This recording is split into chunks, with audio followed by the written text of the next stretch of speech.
Sindh revenue board ने ठेकेदारों की जानिब से टैक्स चोरी करने पर सैपरा को कार्रवाई के लिए खत लिख दिया है। सिंध रेवेन्यू बोर्ड ने सैपरा को खत लिखा है कि जिसमें यह मुतालबा किया गया है कि ठेका देने से पहले ठेकेदार का प्रोफाइल देखा जाए। अगर वो टैक्स चोर है उसको ठेके के लिए नाअहल करार दिया जाए, क्योंकि जो ठेकेदार टैक्स अदा नहीं करते उन्हें किसी भी ठेके में हिस्सा लेने की इजाजत नहीं दी जा सकती। अपडेट करें अपने नाज़रीन को कि सिंध रेवेन्यू बोर्ड ने ठेकेदारों की जानिब से टैक्स चोरी करने पर सैपरा को कार्रवाई के लिए खत लिख दिया है। इस बारे में मजीद जानेंगे शकील नाइस से। जी शकील, बताइएगा इस खत के हवाले से।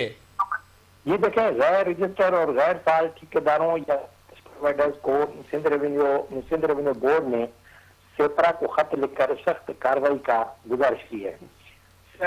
सैपरा ने जो सिंध रेवेन्यू बोर्ड ने जो खत लिखा है सैपरा को, उसमें उन्होंने कहा है कि जो इस वक्त सूची के अंदर ठेके चल रहे हैं उसमें वो अपनी वेबसाइट पर जब ये ठेकों की तफसीलात जो अपलोड करते हैं तो उसमें इस बात का कतई ख्याल रखें कि जो उसमें ठेकेदार उस ठेके में शामिल होता है या उसमें अप्लाई करता है तो उस ठेकेदार को कतई इजाजत न दी जाए जो टैक्स चोर होता है या टैक्स अदा नहीं करता, क्योंकि ऐसे अफराद को ठेका लेने का कोई हक नहीं है जो टैक्स चोर होता है। लिहाजा सैपरा अपनी वेबसाइट पे ऐसे ठेकेदारों को उसकी फहरिस्त अपडेट करे ताकि ऐसे ठेकेदारों को आइंदा ठेका न दिया जा सके। जी बहुत शुक्रिया शकील नाइस, आप हमें आगाह कर रहे थे।